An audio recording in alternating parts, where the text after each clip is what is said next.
I'm going to talk a bit, I'm going to talk about more the creative part of music, obviously, because I'm an artist, and also a bit like how the digital revolution is changing our world, but more for the artist point of view.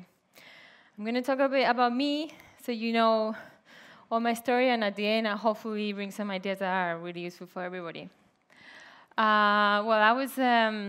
I started playing piano when I was really little, 5 years old, because my parents, they took me to the conservatory because the teacher said I was a very creative kid, like all the kids are creative, right? And then I studied a lot of years, and I went also to Guildhall School of Music, and I won like piano competitions, and I studied many hours, but after 14 years, I realized that I never really auditioned with one of my songs, I would never really improvise in any of the exams of the classical music, right? So I was like, maybe there's something in the classical education that's not working, because they told me it's going to be creative, but really I haven't really created anything. And this is one of the creativity definitions that I really like. And I think it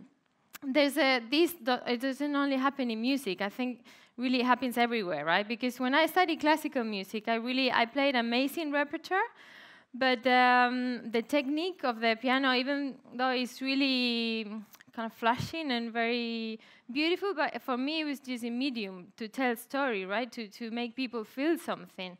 It wasn't the goal, and I think creativity is really the key to use that technique to tell a story, and that happens with everything. I think imagine if everybody that learns something, it doesn't matter if it's music or science or history or whatever, if we just learn and we repeat what we just learned and we never create anything and we don't dare to do different things, the world wouldn't go forward, right? And we won't have piano repertoire, we won't have a piano, we won't have internet, mobile phones, transportation, anything. It wouldn't happen if people weren't creative enough. And I really believe that all this digital revolution is going to bring creative people more at the front of the society. So when I was learning classical music, I discovered flamenco music, which is really the roots of Spanish music, and it's really the way you learn it is the opposite, because nothing is written, nothing is played twice the same, and it's kind of mouth-to-mouth traditional music, right? And it's really wild. You can like it or not, but it's really like from the guts, and it's very, very exciting. But the problem is when I wanted to learn flamenco was really a guitar instrument. I don't know if you have heard it, but it's really the guitarist, it's a Spanish guitar, and they do these kind of rhythms with the hand, and it's kind of like percussion guitar at the same time. And it wasn't really done in piano before. It was done by maybe like 2 pianists or something, and I thought maybe for some people that was a barrier, but for me that was it's an opportunity, because I believe sometimes you will have to learn a language in order to tell a different story, but sometimes you have to create the language, right? And this is what I did. I'm just going to play a little bit. So I tried to use the piano like the guitar, the flamenco guitar with the percussion.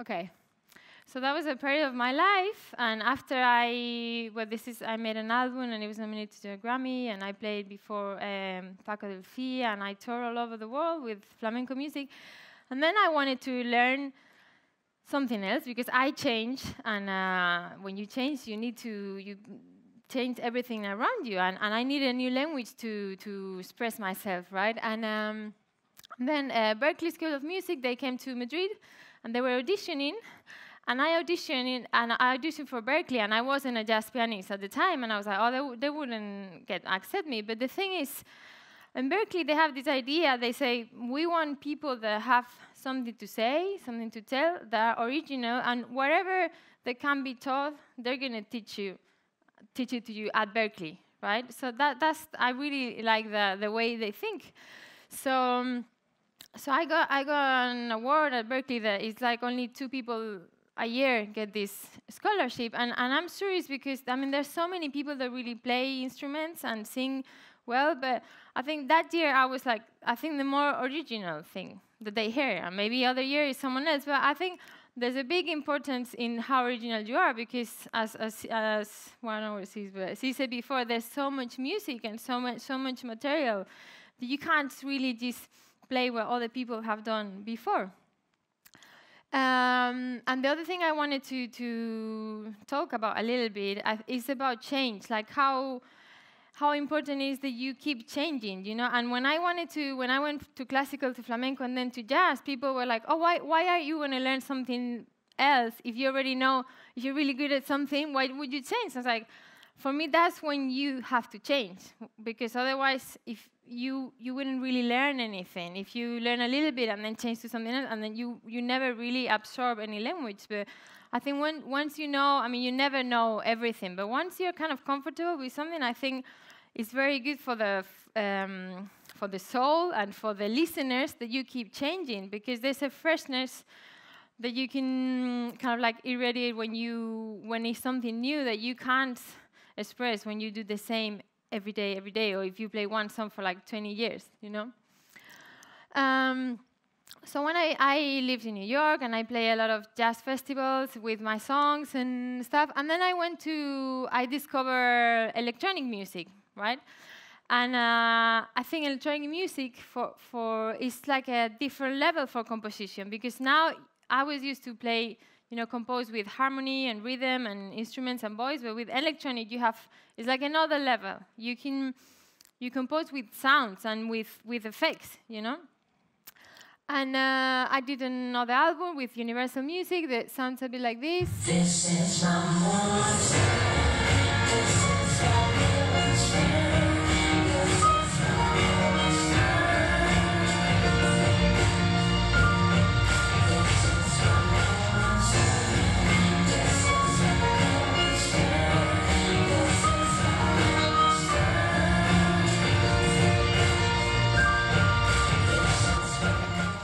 And then with this album, I really got really curious about social media and how the music streaming and everything around music marketing, because it was really sad when I know so many artists that the art is so good, but no one really listens to it and no one really sees. So it's like, okay, maybe I have to learn how this works. And then I started realizing this. In the music marketing, or in any marketing, when you want to tell a story, sometimes it's not enough with one language. You cannot only play the song. Sometimes the song has there's a whole wall around an artist, like the way you talk, the way you write, the design, the videos, the music videos. So I had to learn a little bit about like video storytelling for our music videos, a little bit of design. And while I was discovering, I discovered things like these things on this video. This is a music studio, probably you've seen it, but everything is digital. I mean, you can play instruments without having instruments. You can compose. This is a Google Paint. You can paint without any colors, it's on the air. Of course, video games, we're going to be able to be immersed in fiction world.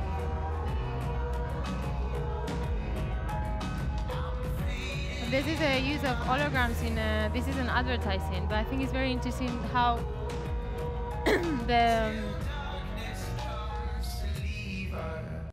I think it's very interesting how technology nowadays is I think it's getting to the point where nearly anything we imagine is going to be possible.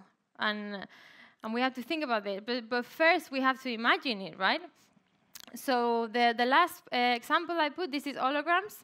It's, I think, the big thing for technology in the art world is that I don't think we are going to have to go to music theaters or to a museum, or we don't going to have to go to art, but art is going to be all around us. And I think that's really good for the art world. And there is a figure that I really love that I've been listening to. It's called the experience designers.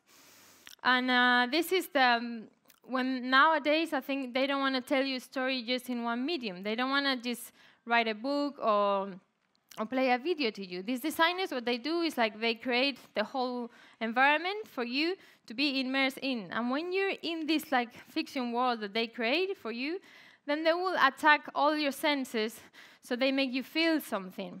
And they can do it with music. They can obviously with artificial with the glasses or with everything, but you will be immersed in it. And I think the concept for art is going to change. And I think there's a big space for artists there that we can create a fiction world that is going to be every day more in our everyday lives.